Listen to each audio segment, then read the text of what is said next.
Hi guys, Ashley here at the Velt and welcome to SCZ Live.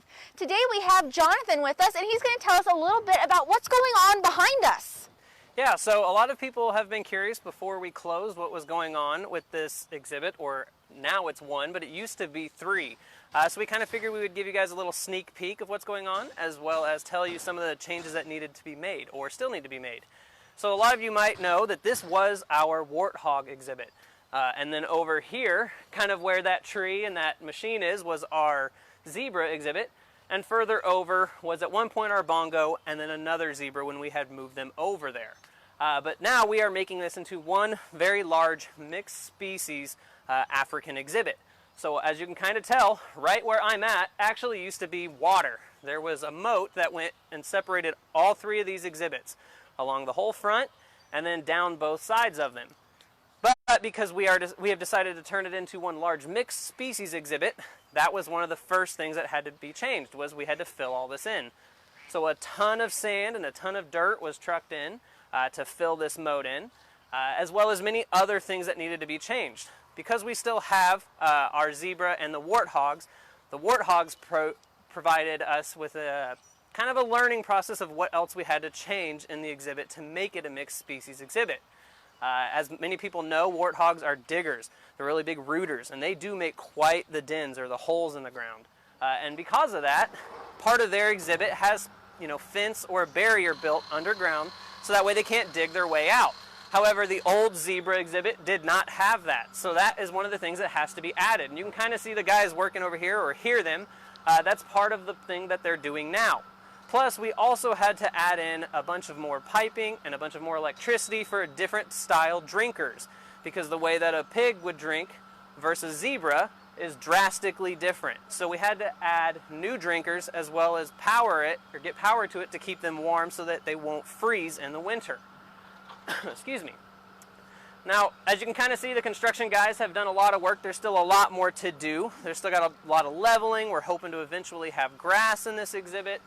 All the way around, and they have kind of tried to protect the trees, but we're hoping to also get more trees, more plants to really spruce this up and look nice, because on top of having our zebra and our warthog, we are planning on bringing in three young male Nyala from another zoo. Now that'll be kind of neat, because they're a very neat looking animal.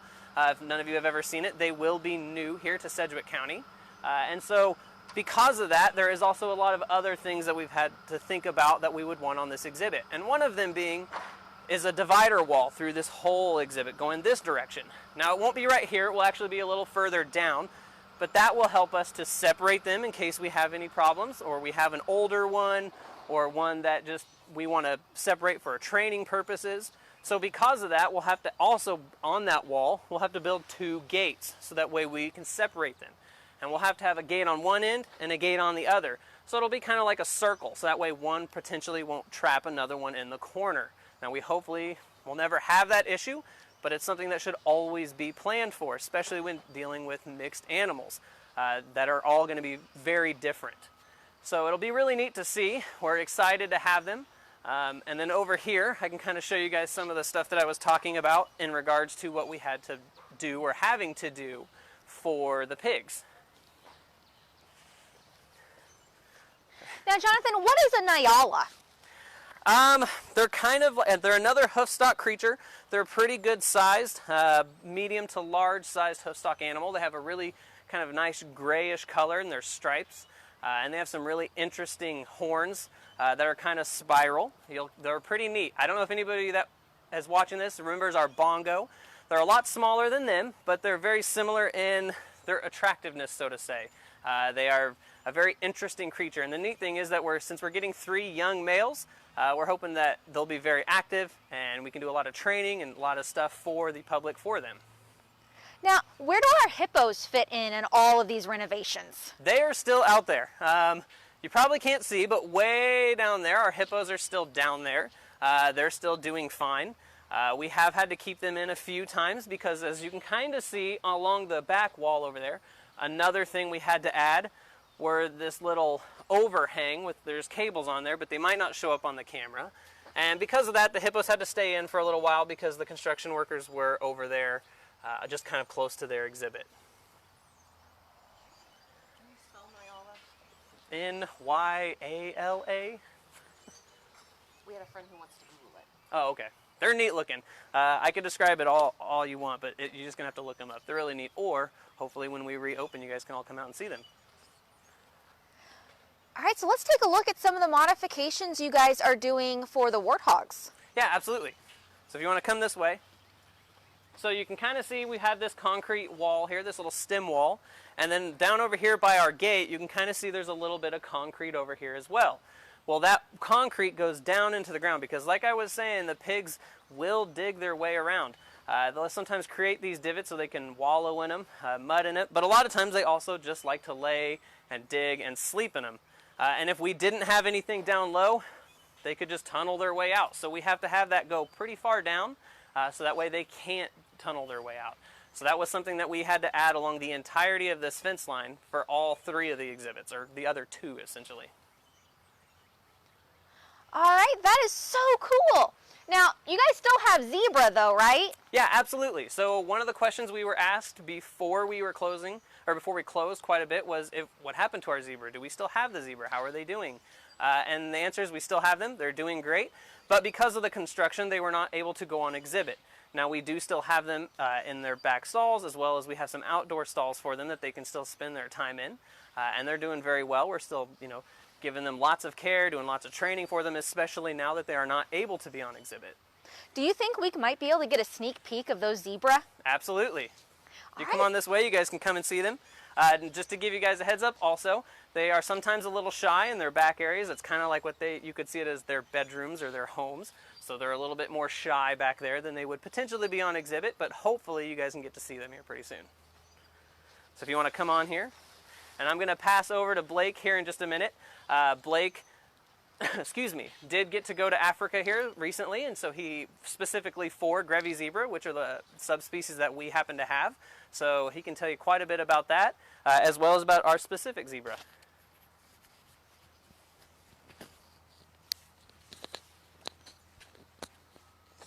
Alright guys, kind of like Jonathan said, my name is Blake, and if you want to follow me back here, we're going to go inside our barn and see if Shelly wants to come up and kind of hang out with us as we talk some zebra talk. So the species of zebra that we specifically have are Grevy zebra. They are the largest and oftentimes most aggressive species of zebra. Now our females that we have are older. They are 28 and 25 years old. Our 28-year-old zebra is Capulet. We call her Cappy for short.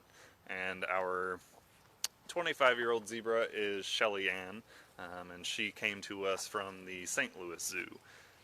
So Shelly is a pretty kind of outgoing individual. She likes to come up to us keepers and kind of interact. So we're going to see if she'll come up here and take some treats from us.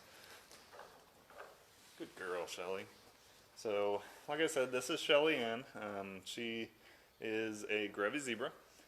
So Grevys are found specifically in Kenya, Somalia, and Ethiopia. And they are one of the, so to say, less gregarious, which means they don't necessarily live in as large of groups as some of the other species of zebra. And a lot of that depends on food availability. So oftentimes the Grevy zebra will form pretty loose bonds with other individuals. So they might come and go between different groups of zebra. But basically, kind of as Jonathan mentioned earlier, I was lucky enough to go to Kenya in January to be able to participate in the Great Grevys Rally, which is a population census of the Grevy zebra in Kenya, Somalia, and Ethiopia. And what happens with that is basically it is organized by the Grevy Zebra Trust, and they and also a bunch of volunteers such as zoos So we actually had a team from 6 different zoos of about 16 individuals that kind of teamed up from the U.S. to go and help out in this endeavor. So what we did was we flew into Nairobi, Kenya, and then we kind of continued on northward from there into a number of different areas until we hit northern Kenya, where we were in the area of Lysamis, which is in Laikipia County or Samburu County. So basically the census is something that they equip everybody that goes out in these teams with specialized cameras that are GPS tracking enabled, and they want us to take photos of each individual zebra on their right hand side, because in order to get a correct sample we have to have standardized data, so everything needs to match. So when we're taking the photos, these cameras are labeling the coordinates of where the photo was taken, and then also the time and the date, all those kinds of things. So they also are sending all of those photos once they are taken to a program that was developed by a university so that they can learn how many zebra there are in terms of the individuals, difference in sexes, male or female, as well as different ages, whether they've got foals or juveniles or they're adults, things like that. So it really helps them in terms of this endangered species to be able to track those demographics so that they can understand where the zebra are at in relation to maybe weather patterns, human activity, things of that sort. And it also, once they have all of that data, allows them to collect those and learn where they need to focus their efforts in terms of conservation. So like I said, these guys are endangered. So and since they are so endemic to a certain area, it is very critical for them to have a particular conservation need. So the Grevys Zebra Trust works with a lot of the local tribes to work to conserve this species. And a lot of what they do is they employ people within those tribes, such as the Grevy Zebra Scouts and the Grevy Zebra Warriors, who are basically people from the tribes that will go out into the bush, and typically it is from the area that they are from, and they will go track Grevy zebra. So they will look at if they're seeing zebra, what kind of ecosystem are they in or habitat? Are they in more grassy areas? Are they in more brushland or scrubland? As well as any other species that they see around them. And they will also keep track of the numbers that they see. So kind of all the same stuff that we did with the census is the same kind of stuff that they are trying to continue to do on a day-to-day basis. So one thing that they did that was very important for the zebra, as well as all of the tribes that they're with, they worked with the local people to get full community buy-in to build basically a water trough and a watering system for the zebra. So basically there are pastoralists in these areas, which are kind of nomadic farmers or herders, and they will bring their small stock, which is like goats, sheep, cows, to the watering holes in the rivers and streams during the day. And so the other lady that just walked in here, I don't know if you saw her, is Capulet. She's our older female, and she's a little bit more shy than Shelly is, so we're kind of lucky that she decided to join us here. But they bring those small stock in during the day, and so that will oftentimes scare any wildlife away because they don't have that willingness to come up to people. And then the farmers also will bring in their camels overnight, and so all of these different domestic animals are drinking all the water all day and all night long, so wildlife doesn't have any chance to get in and get any drinks of water. So basically, they wanted to build, the Grevy Zebra Trust wanted to build a watering trough for the zebra. So they had to work with the communities to say, we will build you an area specifically for your livestock, as well as for your members of your community. But we ask that you completely leave this area and this watering trough alone and exclusively for the wildlife. And so because they were willing to invest in the community said, okay, we will gladly let you do that, and we will not touch that. And it's worked out very well. The zebra are able to come in and get water, and they monitor these watering troughs with camera traps, more so just so that they can gather data on what is actually using them in terms of wildlife. So it's not to monitor the community by any means, but they've seen plenty of zebra come and get water from them, as well as elephants, cheetahs, hyenas, lions, other birds, things like that. So Grevy zebra are a keystone species, which means that more or less any kind of conservation that is done in terms of them also affects other species and in turn helps those species. So because the Grevy zebra were the main focus and they needed that water, they built all of those things, and it also gave other species of wildlife a chance to kind of come in and get that water.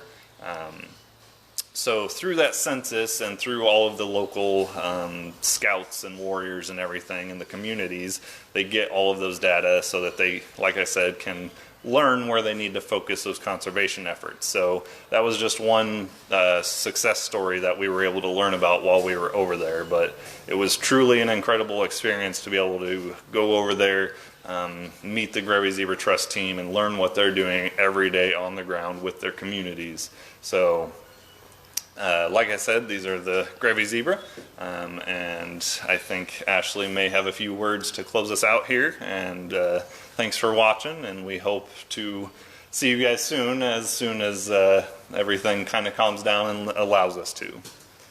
Well, thank you so much, Blake. That sounds like an amazing conservation experience. Now remember, everyone, even though we're closed, we're still caring.